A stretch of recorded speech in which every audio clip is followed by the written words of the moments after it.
ಇವತ್ತಿನ ವಿಡಿಯೋದಲ್ಲಿ ಇದು ಒಂದು ರಿಕ್ವೆಸ್ಟೆಡ್ ವಿಡಿಯೋ. ಮಾಘ ಮಾಸದಲ್ಲಿ ಗೃಹ ಪ್ರವೇಶ ಮಾಡೋದಕ್ಕೆ ಯಾವ್ಯಾವ ದಿನ ಚೆನ್ನಾಗಿದೆ ಅಂತ ಹೇಳಿ ಅಂತ ನೀವು ಕಮೆಂಟ್ ಮೂಲಕ ಕೇಳ್ತಾ ಇದ್ರಿ. ಅದಕ್ಕೋಸ್ಕರ ಈ ವಿಡಿಯೋ ಮೂಲಕ ತಿಳಿಸ್ತಾ ಇದ್ದೀನಿ. ಹೊಸ ಮನೆ ಗೃಹ ಪ್ರವೇಶ ಅಂತ ಅಂದರೆ ಅದು ಒಂದೆರಡು ದಿನದ ಮಾತಲ್ಲ ಅಲ್ವಾ. ಅದು ಬಾಡಿಗೆ ಮನೆಯೂ ಅಲ್ಲ. 6 ತಿಂಗಳು 1 ವರ್ಷ ಸೆಟ್ ಆಗಿಲ್ಲ ಅಂತ ಅಂದರೆ ಬದಲಾಯಿಸ್ಬೋದು ಅನ್ನೋದಕ್ಕೆ. ಸ್ವಂತ ಮನೆ ಅಂದಮೇಲೆ ನಾವು ನೂರಾರು ವರ್ಷಗಳ ಕಾಲ ಆ ಮನೆಯಲ್ಲಿ ಬಾಳಿ ಬದುಕ್ತೀವಿ. ನಾವು, ನಮ್ಮ ಮಕ್ಕಳು, ನಮ್ಮ ಮೊಮ್ಮಕ್ಕಳು ಹೀಗೆ ಬಾಳಿ ಬದುಕೊಂಡಿರುವಂಥ ಮನೆ. ಹಾಗಾಗಿನೇ ಆ ಮನೆಗೆ ಮೊದಲನೇ ಪೂಜೆಗಳು ಅಚ್ಚುಕಟ್ಟಾಗಿ ಚೆನ್ನಾಗಿ ಮಾಡ್ಕೊಳ್ಬೇಕು. ಬಾಡಿಗೆ ಮನೆ ಆಗಿರ್ಬೋದು ಅಥವಾ ಸ್ವಂತ ಮನೆಯೇ ಆಗಿರ್ಬೋದು, ಮೊದಲು ಆ ಮನೆ ಶುದ್ಧೀಕರಣ ಮಾಡಬೇಕು. ಯಾವ ರೀತಿ ಅಂತ ಅಂದರೆ, ಹಸುವಿನ ಗೋಮೂತ್ರದಿಂದ ನೀವು ಶುದ್ಧೀಕರಣ ಮಾಡಬೇಕು. ಅಥವಾ ದೇವಸ್ಥಾನದಿಂದ ನೀವೇನಾದರೂ ತೀರ್ಥಗಳನ್ನು ತಗೊಂಬಂದಿದ್ರೆ ಅಥವಾ ಅಭಿಷೇಕದ ತೀರ್ಥನೇ ಆಗಿರ್ಬೋದು ತಗೊಂಡೋಗ್ಬಿಟ್ಟು ನಿಮ್ಮ ಮನೆಯನ್ನು ಶುದ್ಧೀಕರಣ ಮಾಡಬೇಕಾಗತ್ತೆ. ಎಲ್ಲ ಕಡೆಗೂ ಪ್ರೋಕ್ಷಣೆ ಮಾಡಿ ಮೊದಲು ಚೆನ್ನಾಗಿ ಗುಡಿಸಿ ಒರೆಸಿ ಅದನ್ನು ಚೆನ್ನಾಗಿ ಒರೆಸ್ಕೊಂಡು ಕ್ಲೀನ್ ಮಾಡಿಟ್ಕೊಳ್ಳಿ. ಮಾರನೇ ದಿನ ಯಾವ ದಿನ ನೀವು ಹಾಲು ಉಕ್ಕಿಸ್ಬೇಕು ಅಂತ ಅಂದ್ಕೊಂಡಿದ್ದೀರೋ, ಗೃಹ ಪ್ರವೇಶ ಮಾಡಬೇಕು ಅಂತ ಅಂದ್ಕೊಂಡಿರೋರು, ಆ ದಿನಕ್ಕೆ ಒಂದು ದಿನ ಮೊದಲು ಒಂದು ಗಣಪತಿ ಫೋಟೋ, ಅದ್ರ ಜೊತೆಗೆ ಒಂದು ತುಂಬಿದ ಬಿಂದಿಗೆ ನೀರನ್ನು ತೊಗೊಂಡೋಗಿ ಇಡಬೇಕು. ಆಮೇಲೆ ನೀವು ಬೇರೆ ಸಾಮಗ್ರಿಗಳನ್ನು ನೀವು ತೊಗೊಂಡೋಗಿ ಇಟ್ಕೋಬೋದು. ಬರೀ ನಾವು ಹೊಸ ಮನೆ ಗೃಹ ಪ್ರವೇಶ ಅಂತಲೇ ಅಲ್ಲ, ಬಾಡಿಗೆ ಮನೆಗೆ ಹಾಲು ಉಕ್ಸೋವಂಥದ್ದು, ಹೊಸ ಬಿಸ್ನೆಸ್ನ ಸ್ಟಾರ್ಟ್ ಮಾಡಬೇಕು ಅಂತ ಅಂದ್ಕೊಂಡಿರೋರು, ವ್ಯಾಪಾರದ ಅಂಗಡಿನ ಓಪನ್ ಮಾಡಬೇಕು ಅಂತ ಅಂದ್ಕೊಂಡಿದ್ರೆ, ಮತ್ತು ಏನಾದರೂ ವಸ್ತುಗಳನ್ನು ಖರೀದಿ ಮಾಡಬೇಕು, ಈ ಥರದ್ದೆಲ್ಲ ಇದ್ದರೂ ಕೂಡ ನೀವು ನಿಶ್ಚಿತಾರ್ಥ ಆಗಿರ್ಬೋದು, ಚಿಕ್ಕ ಮಕ್ಕಳಿಗೆ ಕಿವಿ ಚುಚ್ಚೋದು, ಕೂದಲು ಕೊಡೋದು, ಅನ್ನನ ಮೊದಲನೇ ಬಾರಿ ತಿನ್ನಿಸೋವಂಥದ್ದು ಮಕ್ಕಳಿಗೆ, ಈ ಥರ ಇನ್ನೂ ಅಕ್ಷರ ಅಭ್ಯಾಸ ಮಾಡಿಸೋವಂಥದ್ದು, ಈ ರೀತಿಯ ಒಂದು ಶುಭ ಕಾರ್ಯಗಳನ್ನು ನೀವು ಮಾಡಬೇಕು ಅಂತ ಅಂದ್ಕೊಂಡಿದ್ರೆ, ಯಾವುದೇ ಒಂದು ಇನ್ವೆಸ್ಟ್ಮೆಂಟ್ ಇರ್ಬೋದು, ಈ ಥರದ್ದೆಲ್ಲದಕ್ಕೂ ಕೂಡ ಈ ಮಾಘ ಮಾಸದಲ್ಲಿ ಯಾವ ದಿನ ತುಂಬ ಚೆನ್ನಾಗಿದೆ ಅನ್ನೋದನ್ನು ತಿಳಿಸ್ತಾ ಇದ್ದೀನಿ. ಇವಾಗ ನಾನು ನಿಮಗೆ ಒಂದು 5-6 ಡೇಟ್ನ ತಿಳಿಸ್ಕೊಡ್ತಾ ಇದ್ದೀನಿ.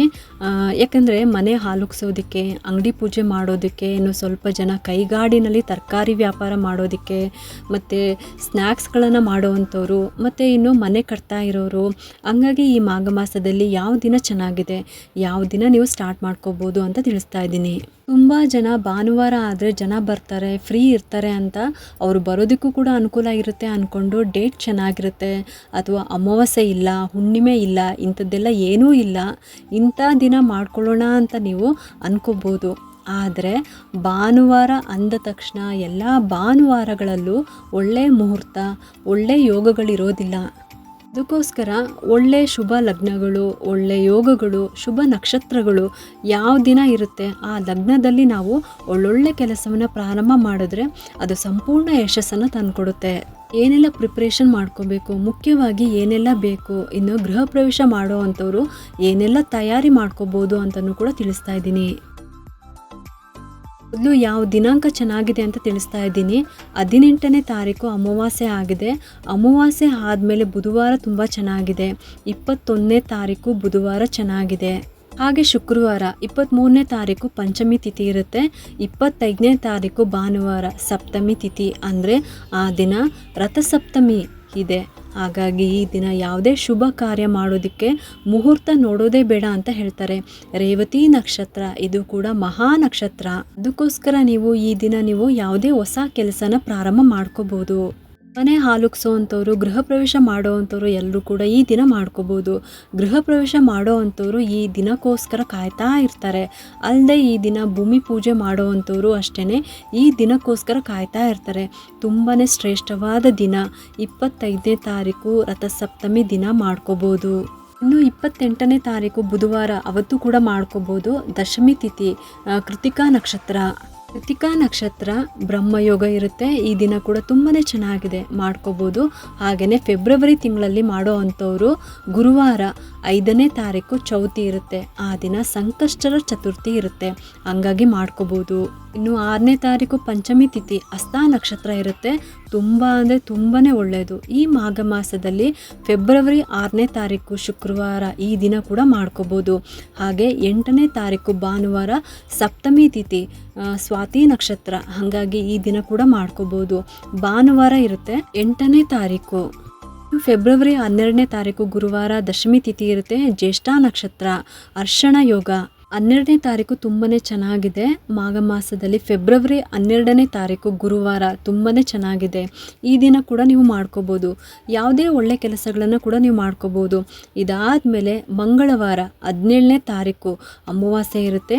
ಇನ್ನು ಯಾವುದೇ ಒಳ್ಳೆ ದಿನಗಳು ಇರೋದಿಲ್ಲ, ಅಂದರೆ ಒಳ್ಳೆ ಮುಹೂರ್ತಗಳು ಇರೋದಿಲ್ಲ. ನೀವಿಷ್ಟು ದಿನಗಳಲ್ಲಿ ಮಾಡ್ಕೋಬೋದು.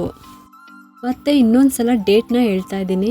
ಜನವರಿ 21ನೇ ತಾರೀಕು, 23ನೇ ತಾರೀಕು ಶುಕ್ರವಾರ, 25ನೇ ತಾರೀಕು ಭಾನುವಾರ, 28ನೇ ತಾರೀಕು ಬುಧವಾರ, ಇನ್ನು ಫೆಬ್ರವರಿನಲ್ಲಿ 5, 6, 8, 12 ಈ ತಾರೀಕು ಅಂದರೆ 12ನೇ ತಾರೀಕು ಗುರುವಾರ. ಇದೆಲ್ಲ ಡೇಟ್ಗಳು ತುಂಬ ಚೆನ್ನಾಗಿದೆ. ಈ ದಿನಗಳಲ್ಲಿ ಬೇಕಾದರೆ ನೀವು ಮನೆ ಹಾಲುಕ್ಸೋವಂಥದ್ದು, ಜೊತೆಗೆ ಅಂಗಡಿನ ಓಪನ್ ಮಾಡೋವಂಥದ್ದು, ಹೊಸ ವ್ಯಾಪಾರನ ಶುರು ಮಾಡೋವಂಥದ್ದು, ಹೊಸದಾಗಿ ಮನೇನ ನೀವು ತೊಗೋಬೇಕು, ಕೊಂಡ್ಕೋಬೇಕು ಅಂತ ಅಂದ್ಕೊಂಡಿದ್ರೆ, ಹೊಸ ಬಟ್ಟೆ ಮತ್ತು ಇವಾಗ ಮದುವೆ ಕೂಡ ಮಾಡ್ಕೋಬೋದು. ಹಾಗಾಗಿ ಒಡವೆ ವಸ್ತ್ರಗಳು ಖರೀದಿ ಮಾಡೋದಕ್ಕೂ ಕೂಡ ಒಳ್ಳೆಯದೇ. ಇನ್ನು ಡೇಟ್ನಲ್ಲಿ ನೀವು ಯಾವುದೇ ದಿನ ಸೆಲೆಕ್ಟ್ ಮಾಡಿಕೊಂಡು ಕೂಡ ಮತ್ತೆ ಇನ್ನೊಂದು ಸಲ ನೀವು ನಿಮ್ಮ ಮನೆ ಹತ್ರ ಇರುವಂಥ ಪುರೋಹಿತರನ್ನು ಕೇಳ್ಕೊಳ್ಳಿ. ಸರಿಯಾದ ಮುಹೂರ್ತನ ಹಾಕಿಸ್ಕೊಂಡು ಆಮೇಲೆ ಪೂಜೆನ ಮಾಡ್ಕೊಳ್ಳಿ. ನಾನು ಯಾಕೆ ಹೇಳ್ತಾ ಇದ್ದೀನಿ ಅಂತ ಅಂದರೆ, ಈ ದಿನ ಚೆನ್ನಾಗಿದೆ ಅಂತ ಅಂದರೆ ಅದರಲ್ಲಿ ಒಂದು ಅಮೃತಗಳಿಗೆ, ಶುಭ ಲಗ್ನಗಳು, ಶುಭ ಮುಹೂರ್ತ ಅನ್ನೋದು ಇರುತ್ತೆ ಅಲ್ವಾ. ಹಂಗಾಗಿ ಆ ಸಮಯದಲ್ಲಿ ನಾವು ಮಾಡೋದ್ರಿಂದ ಎಲ್ಲ ಕೆಲಸನೂ ಒಳ್ಳೆಯದಾಗುತ್ತೆ. ಹಾಗಾಗಿ ಹೇಳ್ತಾ ಇದ್ದೀನಿ ಅಷ್ಟೇ. ಇನ್ನೊಂದು ಸಲ ನೀವು ಈ ಡೇಟ್ಗಳನ್ನು ಚೆಕ್ ಮಾಡಿಸ್ಕೊಳ್ಳಿ. ಆ ದಿನದ ಶುಭ ಮುಹೂರ್ತಗಳನ್ನು ಹಾಕಿಸ್ಕೊಂಡು ನೀವು ಆ ದಿನ ನಿಮ್ಮ ಎಲ್ಲ ಒಳ್ಳೆ ಕೆಲಸಗಳನ್ನು ಮಾಡ್ಕೋಬೋದು. ಇನ್ನು ಗೃಹ ಪ್ರವೇಶ ದಿನ ಬ್ರಾಹ್ಮಿ ಮುಹೂರ್ತದಲ್ಲೇ ಮನೆಯನ್ನು ಪ್ರವೇಶ ಮಾಡಬೇಕು. ಅಂದರೆ ಗೃಹ ಪ್ರವೇಶ ಮಾಡಬೇಕು, ಹೊಸ್ಲು ಪೂಜೆ ಮಾಡಬೇಕು, ಗಂಗೆ ಸಮೇತವಾಗಿ ಮನೆ ದೇವನ ಫೋಟೋನ ಇಟ್ಕೊಂಡ್ಬಿಟ್ಟು ನೀವು ಕುಟುಂಬ ಸಮೇತರಾಗಿ ಹೊಸ್ಲು ಪೂಜೆ ಮಾಡಬೇಕು.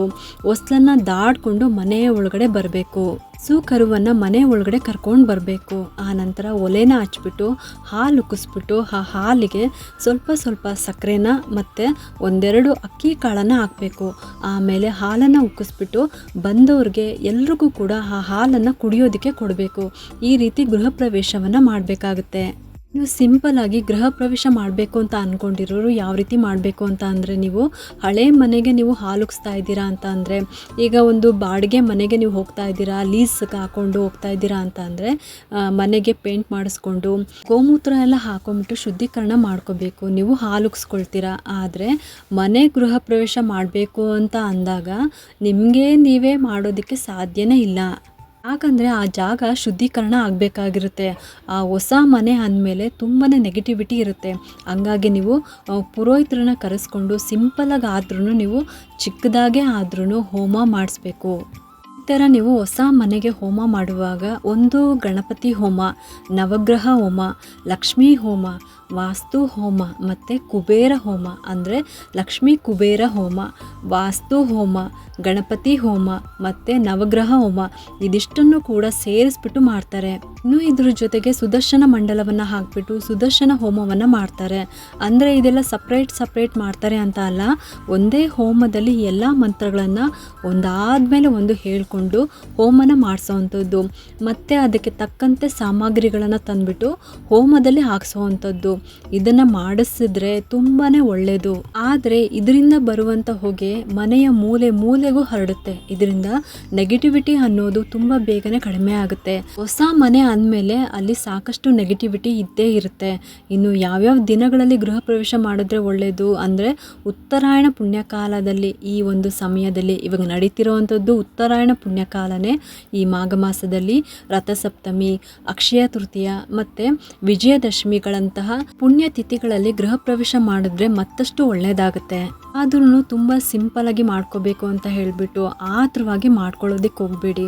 ಚಿಕ್ಕದಾಗಾದರೂ ಪರವಾಗಿಲ್ಲ, ಒಂದು ಹೋಮವನ್ನು ಮಾಡಿಸಿ ಆಮೇಲೆ ನೀವು ಗೃಹ ಪ್ರವೇಶನ ಮಾಡಿಸಿ. ಹೆಚ್ಚಾಗಿ ಜನರನ್ನು ಕರೆಯೋದಕ್ಕೆ ಸಾಧ್ಯ ಆಗಲ್ಲ ಅಂತ ಅನ್ನೋರು ಕೂಡ ಪರವಾಗಿಲ್ಲ, ನಿಮಗೆ ಬೇಕಾದಂತಹ ಕುಟುಂಬಸ್ಥರನ್ನು ಕರ್ಕೊಂಡು ನೀವು ಈ ರೀತಿ ಪೂಜೆನ ಮಾಡ್ಕೊಳ್ಳಿ. ಒಂದು ಮನೆ ಅಂದಮೇಲೆ 1-2 ದಿನದಲ್ಲ ಅಲ್ವಾ, ಬಾಡಿಗೆ ಮನೆಯೂ ಅಲ್ಲ ಅಲ್ವಾ. 6 ತಿಂಗಳು, ವರ್ಷ ಸಿಟ್ಟಾಗಿಲ್ಲ ಅಂತ ಅಂದರೆ ಬದಲಾಯಿಸ್ಕೋಬೋದು ಅನ್ನೋದಕ್ಕೆ. ಸ್ವಂತ ಮನೆ ಅಂದಮೇಲೆ ನಾವು 100 ವರ್ಷಗಳ ಕಾಲ ಆ ಮನೆಯಲ್ಲಿ ಬಾಳಿ ಬದುಕಬೇಕಾಗುತ್ತೆ. ಈ ಒಂದು ವಿಧಾನದಲ್ಲಿ ಹೊಸ ಮನೆ ಗೃಹ ಪ್ರವೇಶವನ್ನು ಮತ್ತು ಬಾಡಿಗೆ ಮನೆಗೆ ಹೋಗೋವಂಥವ್ರು ಅಥವಾ ಲೀಸ್ ಮನೆಗೆ ಹೋಗೋವಂಥವ್ರು, ಹೊಸ ಅಂಗಡಿನ ಓಪನ್ ಮಾಡೋವಂಥವ್ರು, ಹೊಸ ವ್ಯಾಪಾರನ ಶುರು ಮಾಡೋವಂಥವ್ರು, ಈ ಥರದ್ದೆಲ್ಲ ಅಂದ್ಕೊಂಡಿರೋರು ಈ ಒಂದು ದಿನಗಳಲ್ಲಿ ಮಾಡ್ಕೋಬೋದು. ಕೊನೆಯದಾಗಿ ನಾನು ಹೇಳಿರುವಂಥ ಡೇಟ್ಗಳನ್ನು ನೀವು ಒಂದ್ಸಲಿ ನಿಮ್ಮ ಮನೆ ಹತ್ರ ಇರುವಂಥ ಪುರೋಹಿತರನ್ನ ನೀವು ವಿಚಾರಿಸ್ಕೊಂಡ್ಬಿಟ್ಟು ಆಮೇಲೆ ನೀವು ಗೃಹ ಪ್ರವೇಶ ಆಗಿರ್ಬೋದು ಮತ್ತು ಯಾವುದೇ ಒಳ್ಳೊಳ್ಳೆ ಕೆಲಸಗಳನ್ನು ಈ ದಿನಗಳಲ್ಲಿ ನೀವು ಮಾಡ್ಕೋಬೋದು. ಒಂದ್ಸಲಿ ನೀವು ಅವ್ರನ್ನ ಕೇಳಿಬಿಟ್ಟು ಮಾಡಿ.